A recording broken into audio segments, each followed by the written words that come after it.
Hey guys, Grim here with another Bless Unleashed video. Today we're looking at the Abyssal version of the Sundered Sanctuary dungeon. Overall, I would say it's fairly easy compared to some other Abyssals.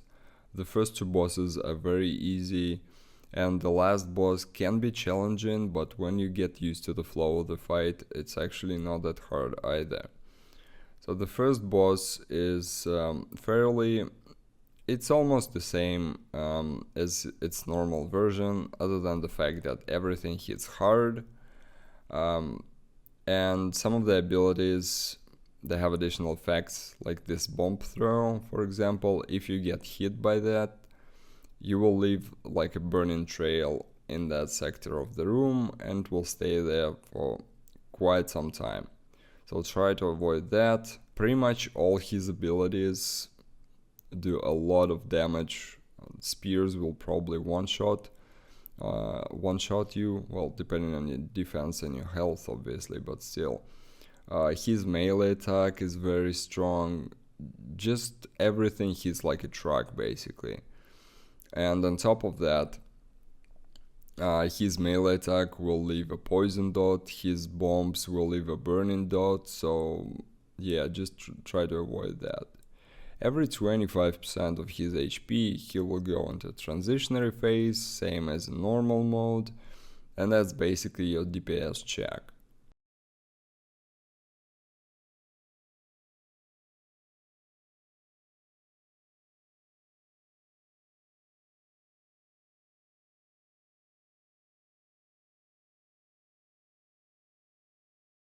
Other than that, not much else can be said about this boss. Just try to dodge as much as possible, dodge the bombs first of all, and then have enough DPS to burn through his DPS phase.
Second boss have several variations, but we did 6 runs and only saw 2 of them.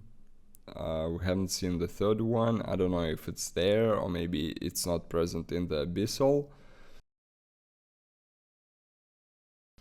So the first frog type is the one with the axe, and this is the easiest and the fastest.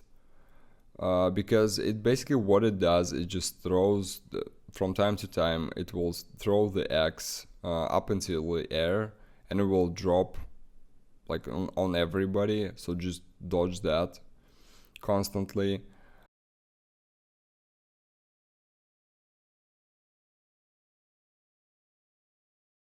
and then twice per battle it will transition into the other phase, where it will become enraged, and it will only throw void zones on the person who has the aggro currently. But these void zones will stay on the ground, and they're quite large. So ideally you want one person to hold the artifact and get the aggro of the boss, and just place the void zones accordingly while others do the damage. When the shield is broken, the boss goes into the first phase and starts dropping small void zones on everybody again until it reaches like 33% of HP. He goes back into the transitionary phase and everything repeats itself. Basically, there is nothing else in this fight. Second variation is the frog with the spear. It's a bit more complicated. The regular phase is actually easier because it's just basic tank and spank. You don't do anything else. There are no abilities. As usual, at around 66%, the boss goes into transitionary phase and he puts a reflect on itself, so don't hit him. A bunch of little frogs will spawn, you have to kill them, and then another frog will shoot the guy who has the mark. Now, the biggest difference between normal and Abyssal here is that the person who has the mark, from time to time he gets stunned and will have to play the mini game to break out. And there's really not much time there, so you have to be fast and you have to be thoughtful where you running.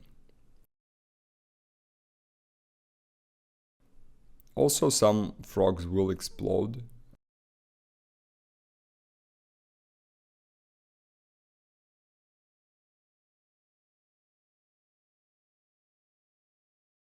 When the phase is over, the boss will come back and you have to do the regular phase again, and then at around 33% he will do another transitionary phase and then the regular phase.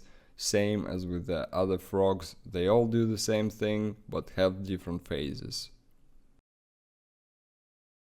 Just rinse and repeat and you'll be fine.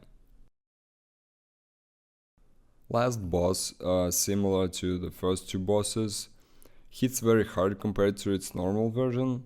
So all the attacks, like even the melee attack, does like 10k damage as well. There are two melee attacks, hits from the hand and hits with the tail. A lightning attack is the same. Basically, you have to be outside on the first blast and inside on the second blast.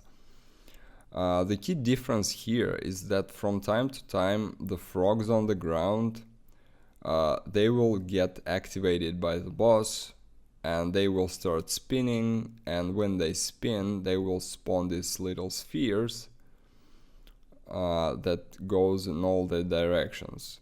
So this is basically where you have to pay a lot of attention in order to not die.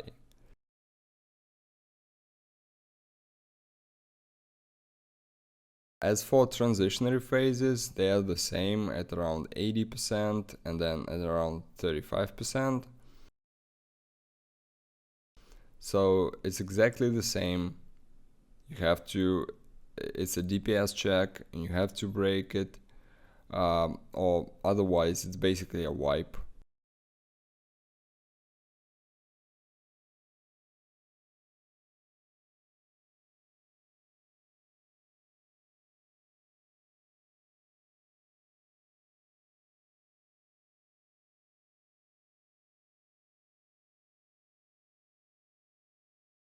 Her beam ability, where he targets one player, also changes pretty significantly because there will be void zone spawning constantly beneath your feet and you have to get out before the lightning strikes there.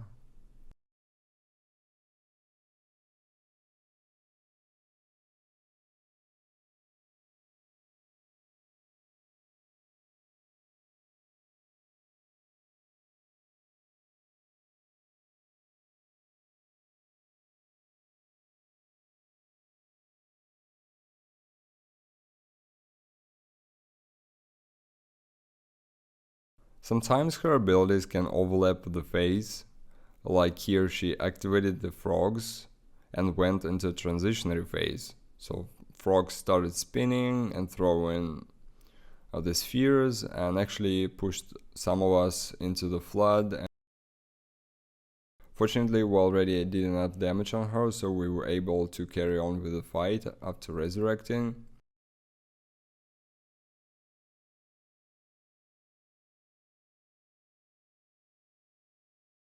At around 10 to 12% of boss's HP, she will go to the middle and you'll have the last challenge that you need to survive. So this will happen.